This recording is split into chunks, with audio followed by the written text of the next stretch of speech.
Well, I hope you guys enjoyed that as much as I did. I still can't process exactly what happened, but we did it. Time waits for no man, and it is time to move on the chassis. This car needs to make it to SEMA. This is the official announcement, the official confirmation that we are going to SEMA. That means that this motor is just one small part of what's going to be done by the time I roll into SEMA. And unfortunately, for those of you that have known me for a while, I won't need to be pushed. If anything, that almost makes me bummed out because I love those memes. I love the pushing memes. We have so many things that have made it into shipment over the last couple of days while we focused on the engine. Now we focus on the chassis. The small one right there is 1 inch in diameter. 2 larger ones are 1.5 inches, and the final large one is 1.75 inches. All of this in some sort of Play-Doh, weird toys, arts and crafts way is gonna end up being the rest of the front of the car. For those of you wondering, this is chromoly 4130 steel, not like mild steel. I didn't know this until recently, but even chromoly steel, just like mild steel, is all flat as it comes out of whatever machine and then is rolled into a circle. This is 0.095, so almost 1/10 of an inch thickness, if any of you are wondering when you're looking at these videos. This is all 20 feet roughly, and that's about $600 of material, which shows you that the majority of the work is both the equipment, whether it's welders and tools and pipe benders and tube benders, it's mostly labor. I got quite a few shipments in, and this one is probably the biggest heartbreaker of them all. This is a compression tester from rotarycompressiontester.com. Steve's been a good friend of mine for a long time, and it was finally time for me to get one of these because it needs to tell the truth. It will tell me exactly what's going on with the health of the apex, corner, and side seals inside of this 4-rotor. Am I worried about something having a problem right now? No, I'm not. I'm interested in taking a baseline compression test to see where we're at currently. This prevents me from having to take the Schrader valve out of a normal compression tester and then watching the pulses and trying to guess which one's what rotor face. This lines up each of the 3 rotor faces and tells you immediately. Turn it over without obviously trying to fire the engine. Really fun fact, my 3-rotor was actually very low compression, partially because of my corner seals all being snapped. I had about 5 of them destroyed, partially because the engine was just a low compression engine. And I made, 840 to 980 horsepower on that for a couple of years with low compression. The compression tester is the one that's going to break my heart at some point in my life, but you can't shoot the messenger. This is a cheap way to get a pneumatic tube bender. This is a unit I paid $189 for this. A company called Swag makes it, Swag Off-Road, and it allows you to adapt a pneumatic-based hydraulic ram to my tube bender. This is heavy, very heavy. Hardware, some sort of thing of metal. It takes this, which is basically a jack. It's just, the hardcore center of a jack. You put compressed air into it, and it operates the hydraulic ram. I paid like under $80 for this, plus the $180 for the kit from Swag allows this unit to become quite the useful piece of equipment. Right now, you have to use this long bar, strap this thing down to the ground, put it into the concrete, and you basically ratchet it to the correct angle that you want. Now the whole thing can be on its own base. The hydraulic ram forces against itself and allows you to bend tube. That's going to come in really handy in this week's episodes. I just reached out to Hollinger because I've realized something. I'm not going to have enough time realistically to get the pneumatic shifting set up. I might. It's such a weird piece of the puzzle. I figured why not focus on shifting it by hand. And so about $800 later, I got this. That's not a dildo. I don't know what it is. Hang on. It's basically a shifter. That is going to allow me to manually shift this right here. Right now I have the pneumatic ram that'll allow me to go up and down in gears, but I'm going to take this hat off and put the shifter on there, which allows me to just focus on shifting the transmission kind of like an H-pattern one, but physically, up, down, and so on. The one thing I'm very much warned about is that this kit doesn't have reverse lockout, so I could throw it to reverse while I'm going 100 miles an hour forward and trash my whole system. If I was doing 100 miles an hour, I would be using the pneumatic shifter anyway. That's just one less system to worry about while I'm working on this car. I'm gonna have to load up a compressor, a tank, just to control that right there. Got tons more fittings. Just kidding, that box was empty. This box is what I want to open next. UPS damaged it. They even marked it as damaged. We're gonna find out together if they just screwed me over for SEMA. They told me it was damaged. I didn't. Man, you guys are something else. Oh, please don't. If they damage this, please, dear God, no. As you can guess, it's an intercooler. I don't think the guys at Bell Intercooler know my history with UPS. Oh, there we are. This is beautiful, and I don't think it was damaged in the process. I'm gonna switch to the GoPro for this step because I need both my hands, and I wanna show you how spectacular this design is. That's the intercooler.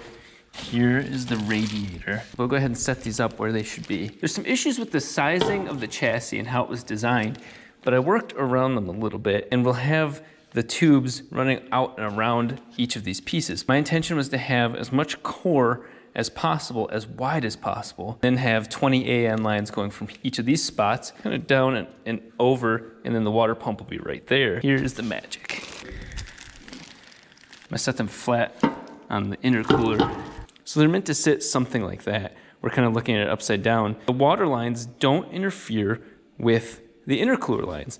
The piping can come out, and then we'll have some sort of quick clamp set up on each side, but both units can slide down and into the chassis nice and easy. This is the maximum amount of cooling core that I can fit into the front of this.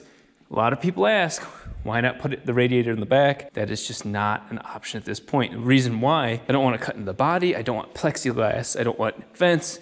I want it to be a smooth looking, exotic type car. I don't want to look like a race car. That is the maximum width, and there's a reason why. Both of these, on both sides, they go right in the sides of the front bumper. So they hide all the tubing right behind those aesthetic pieces. That means that the oil coolers show up going through there, and there you see just all grill. You just see all radiator and intercooler in the open mouth of this car. This clearly shows you what's about to happen. All this stuff has got to go. It's almost ready to. We're starting to jig it up so that way we can rematch the headlights, rebuild it in tube. All this center area, gone. There's gonna be two tubes coming out from down here, a front tube, and then both of these will be designed to just slide down into the front of the car. Wow, I am an idiot. I thought about it for a second, I'm like, wait a second, my own design is backwards.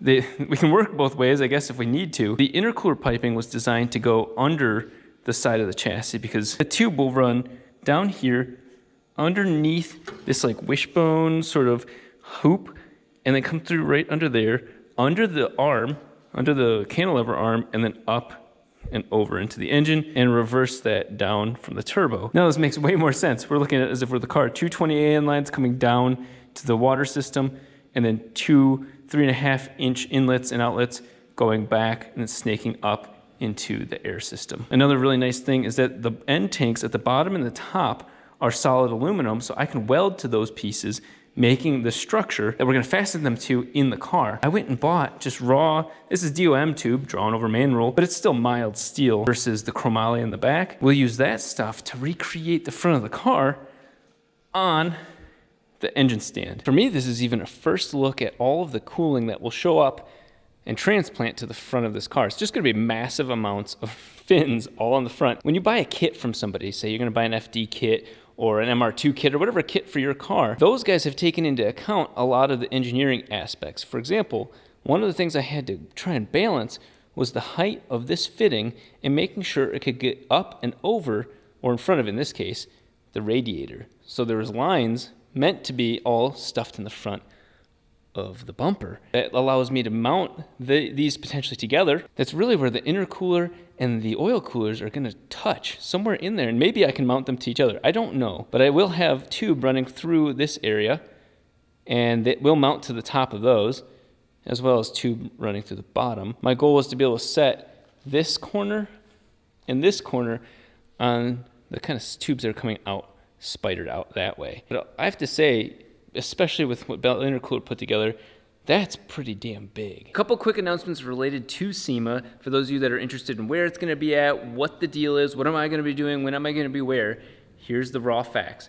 10473. That's Gorilla Grip's booth number, and that's where this vehicle is gonna be unveiled at SEMA. You're gonna see both this operating engine and most likely operating vehicle in their booth with some really wild videos being dropped right before that. While I may never be a hand model, at least the gloves have definitely done a good job at protecting them. Not only is the vehicle gonna be there, thanks to Gorilla Grip, but I'm gonna be there as a judge for the Battle of the Builders, not just the Young Guns thing, which is a personal favorite of mine. including the event I just went out to Minneapolis to watch and help be part of, but I get to be involved in the process of selecting people that have done a great job fabricating their vehicles. It means the world to me because it's something ever since 2016, when I first unveiled this car, I thought that was such an epic adult goal of being at this place. SEMA has done a phenomenal job at addressing the changing world of aftermarket automotive. No longer just the hot rods and the old guys doing their stuff. SEMA's got their finger on the pulse for that. You'll see me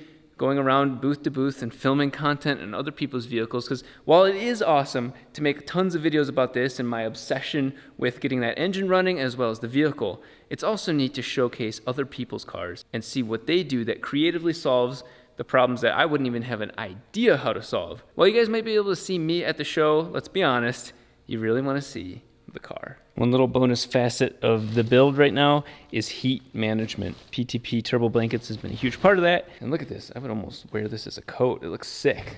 What's really awesome though is that we've got a variety of blankets to choose to work on retaining heat inside of the exhaust housing. We know for a fact that they work. That's no doubt there. More importantly, look at some of these pieces. They're going to be used to help protect the car and the drivetrain from the heat of the turbo and the manifold. The carbon fiber drivetrain can handle heat, but not to the level that you or I would hope. So we've got a lot of heat management solutions to add and try on that chassis.